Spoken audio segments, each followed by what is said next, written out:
जय हिंद दोस्तों आज आप इस वीडियो में जानोगे कि द्विघात समीकरण को कैसे हल किया जाता है गुणनखंड विधि से और श्रीधराचार्य जी की विधि से। तो दोस्तों आपको वीडियो को एंड तक जुड़े रहना चाहिए और आप आज दोनों ही विधियां सीख जाओगे। तो दोस्तों हम किसका हल देखेंगे? द्विघात समीकरण का हल। द्विघात समीकरण का आज आप लोग हल देखोगे। तो पहले दोस्तों जो पहली विधि होती है वो क्या है? गुणनखंड विधि से देखेंगे। कौन सी विधि से? गुणनखंड विधि से। तो पहली विधि क्या है दोस्तों? गुणनखंड विधि से। अब इसके लिए मैं पहले से ही क्वेश्चन लेके आया हूं जो कि आपको दिख रहे होंगे। तो पहला क्वेश्चन दोस्तों उतार लेते हैं। क्या है पहला question? X square minus 6x minus 16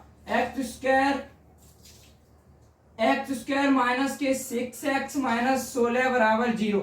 ये दोस्तों आपका पहला समीकरण है, क्योंकि ये दोस्तों इसका मान चर की अधिकतम घात 2 भी है और समीकरण 0 के बराबर भी है, इसीलिए तो ये द्विघात समीकरण है। अब इसको दोस्तों हल करते हैं। कौन सी विधि से?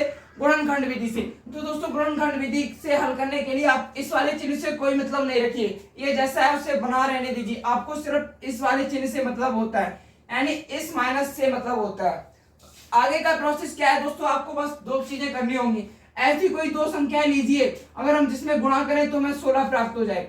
ऐसी कोई दो संख्या लीजिए अगर मैं गुणा करूं तो 16 प्राप्त हो जाए, और दोस्तों अगर माइनस कर दूं तो हमें 6 प्राप्त हो जाए। तो दोस्तों आपको ऐसी कोई संख्या लेनी है जिनका गुणा करें तो 16 प्राप्त हो जाए, माइनस करें तो 6 प्राप्त हो जाए। तो दोस्तों आपको इजीएस्ट पता होगी कि 8 अगर इंटू हम 2 कर देंगे तो हमें 16 प्राप्त हो जाएगा।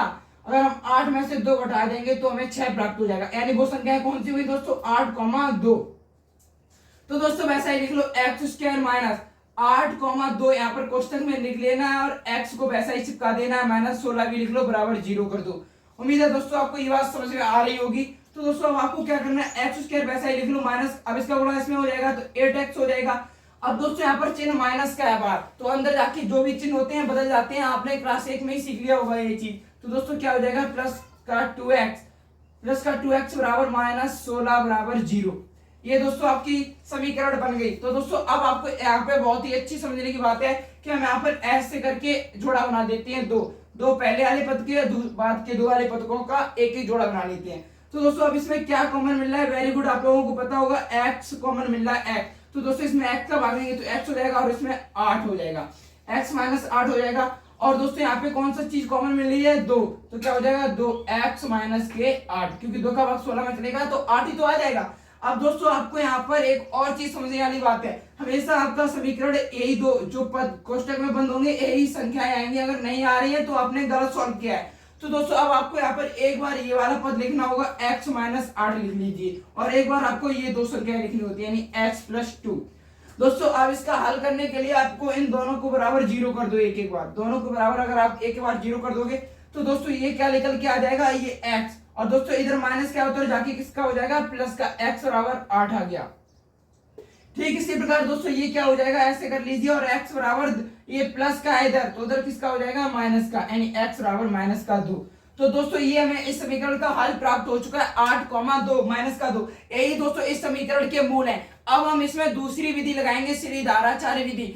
देखते हैं क्या यही आंसर आता है। अगर यही आता है तो बहुत बढ़िया है दोस्तों। तो दोस्तों श्रीधराचार्य जी की विधि क्या है दोस्तों? इस चीज का आंसर मैं पहले यहाँ पर लिखे और लेता हूँ, कहीं आप लोग भूल ना जाओ।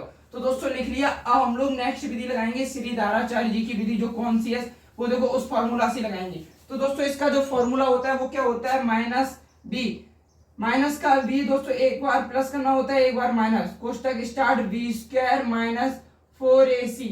ये दोस्तों ये विधि होती है श्रीधराचार्य विधि। ये दोस्तों आपको सूत्र याद रखना है इसको इस विधि से हल करने के लिए, यानी दूसरी विधि जो थी। तो दोस्तों अब हम इसका मान रखने के लिए b क्या है c क्या है, इससे पहले हमें इस समीकरण के व्यापक रूप से इसकी तुलना कर दे रहा हूं। तो व्यापक रूप मैंने आपको बताया था ax स्क्वायर प्लस का bx प्लस c बराबर 0। तो दोस्तों यहाँ पर a का मान कितना आ जाएगा? 1, क्योंकि इसका गुणांक 1 ही है। अब दोस्तों इसका गुणांक क्या हो जाएगा? b का गुणांक हो जाएगा -6, और c का गुणांक क्या है दोस्तों? c बराबर माइनस के 16। दोस्तों हमें a b c के मान प्राप्त हो चुके हैं कि a का मान 1, b का मान -6, c का मान -16। तो दोस्तों अब हम यहाँ पर रख दे रहे हैं सूत्र के अनुसार। तो दोस्तों माइनस का चिन्ह वैसा ही लगा दिया, -6 b, तो -6 लिख लिए, प्लस। अब दोस्तों अंडर रूट को क्या करना है? प्लस माइनस कर लो, अंडर रूट को कर दो स्टार्ट। तो दोस्तों बी स्क्वायर माइनस का 6 स्क्वायर हो जाएगा, और ये क्या हो जाएगा? माइनस का 6 स्क्वायर माइनस लगा लो, और -4ac, 4 लिख लिया, इंटू ये दोस्तों मैं अभी इतना कर देता हूँ, इंटू ए की वैल्यू 1 है और दोस्तों सी की वैल्यू -16 है। तो दोस्तों अब इसको आप हल करोगे तो ये प्लस का 6 हो जाएगा, plus minus under root start कर दो और दोस्तों ये क्या हो जाएगा 36 प्लस का माइनस, और दोस्तों माइनस माइनस भी प्लस हो जाएगा तो प्लस लगा लो, 16 चौको 64, ये 64 हो गया बटे 2 इंटू ए, एक की वैल्यू कितनी थी 1। अब दोस्तों क्या कर दो 6 प्लस माइनस ये कितना हो जाएगा 100 बटे 2।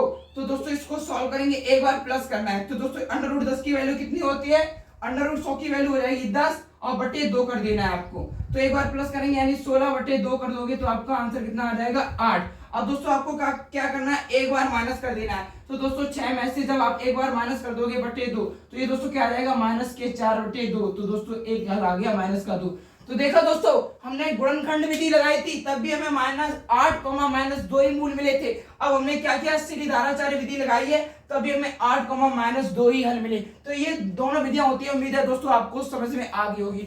इसके लिए दोस्तों ये वाला जो क्वेश्चन है इसके लिए मैं आपके लिए एक प्रैक्टिस क्वेश्चन भी लेके आया हूँ। ये वाला दोस्तों ये जो क्वेश्चन आपको दिख रहा है इसकी प्रैक्टिस आपको स्वयं करनी पड़ेगी, लेकिन मैं एक ये वाला क्वेश्चन और लेके आया हूँ, x² -4। इसको दोस्तों आप कैसे सॉल्व करोगे, क्योंकि इसमें b का गुणांक ही नहीं है।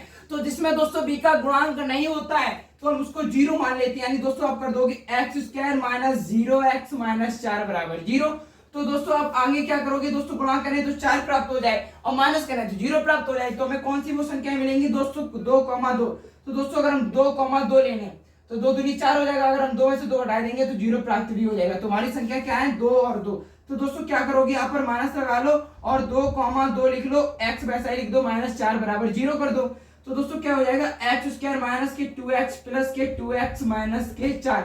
यही तो दोस्तों आपका हो जाएगा। इसमें से आपको क्या कॉमन मिल रहा है x, तो दोस्तों x -2 हो जाएगा। इसमें से दोस्तों आपको क्या कॉमन मिल रहा है 2 कॉमन मिल रहा है, प्लस का चिन्ह लगा लो, 2 क्या हो जाएगा दोस्तों x -2। तो मैंने आपको बताया था एक बार इसको लिखना होता है, एक बार इनको लिखना होता है। तो x + 2 बराबर आपको एक बार 0 करना है और x -2 बराबर आपको एक बार 0 करना है। तो दोस्तों एक बराबर हमें प्राप्त होगा x बराबर 2, एक बराबर हमें प्राप्त हो जाएगा x बराबर -2। तो दोस्तों ये थे इस समीकरण के हल। अब दोस्तों मैं डायरेक्ट आपको शॉर्ट तरीका बताता हूँ, अगर ये क्वेश्चन आ जाए तो दोस्तों आपको क्या करना है, ये विधि ना लगाना चाहो तो सीधा, अगर आप कंपटीशन के स्टूडेंट हो, अगर सॉल्व कर रहे हो तो आपको ज्यादा टाइम लगेगा, यहाँ पे बराबर 0 होता है। तो दोस्तों आप सीधा -4 है तो आप 4 का वर्गमूल निकाल लीजिए। 4 का वर्गमूल क्या होता है 2। तो एक बार हमें 2 प्लस में लिखना होगा, एक बार हमें माइनस में 2 लिखना होगा। इसी तरीके से अगर मैं दोस्तों आपको दूसरी समीकरण दे दूं x² -25 बराबर 0 कर दूं, तो दोस्तों आपको क्या करना होगा, 25 का वर्गमूल कितना हो जाएगा 5। एक बार प्लस के 5 लिख लेना, एक बार माइनस के 5 लिख लेना। ये होता है दोस्तों इसका हल। उम्मीद है दोस्तों आप गुणनखंड विधि और सीढ़ीधाराचार्य विधि भी सीखे हो। ठीक है दोस्तों, धन्यवाद, मिलते हैं नेक्स्ट वीडियो में। तब तक चैनल को सब्सक्राइब करना मत भूलिएगा। Bye bye.